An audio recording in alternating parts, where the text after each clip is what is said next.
I was really surprised by Crawford's ability to actually absorb the punches and to be able to block the punches. Like we saw Canelo, he was pressing the action the whole time.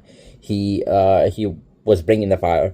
He's throwing power shots. Every single shot was a power shot. I don't think Canelo threw any jabs, to be honest. We need to check the stats, actually. This is kind of crazy because it looks like he was not trying to win the rounds. He was just trying to knock Crawford out with every single punch. So every single punch was like a power punch that Canelo is throwing. He's pressing. He thought because Crawford is like a smaller guy, a relatively smaller guy, that Canelo will be able to break him. But it didn't actually happen. First of all, Crawford, the punches that he took, he was able to absorb those punches. And second of all, Crawford must have like one of the best guards ever. This guy's able to block all the punches. Like Canelo's punches were not even able to get through. He had a very tight guard, and he was able to block those punches. You would have thought that coming from 147 to 168, that would have affected his ability to block Canelo punches. But that didn't happen.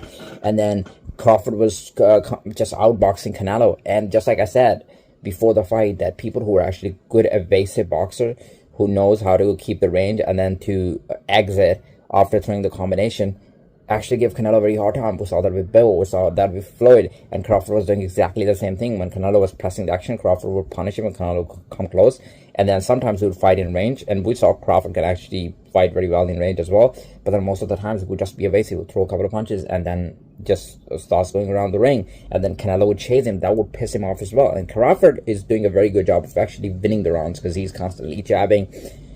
One thing I found out, that Crawford had a massive speed advantage of Canelo, and I'm not just talking about like the footwork speed. He had a faster footwork. It was very hard for Canelo to actually chase Crawford, but also his hand speed. Like anytime these guys were throwing punches at the same time, Crawford was the one landing first, and he was landing more punches. So, and also Crawford was throwing more combination. Like Canelo, when he was throwing the punches, he would go for like 1 or 2 shots. Crawford was actually going for the whole combination. He was throwing 5 to 6 punches, punishing Canelo. So even when they were fighting in range, Crawford was the one landing more of the punches.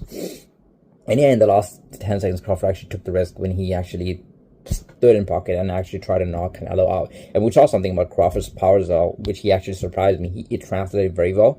And I would say out of those 2 punches, Crawford actually hurt Canelo more. He damaged him more. Canelo wasn't getting that much response from Crawford. He had some good body shots, but also because Crawford didn't get hit clean with Canelo's punches. Canelo couldn't find him, literally. Crawford was not there to be hit.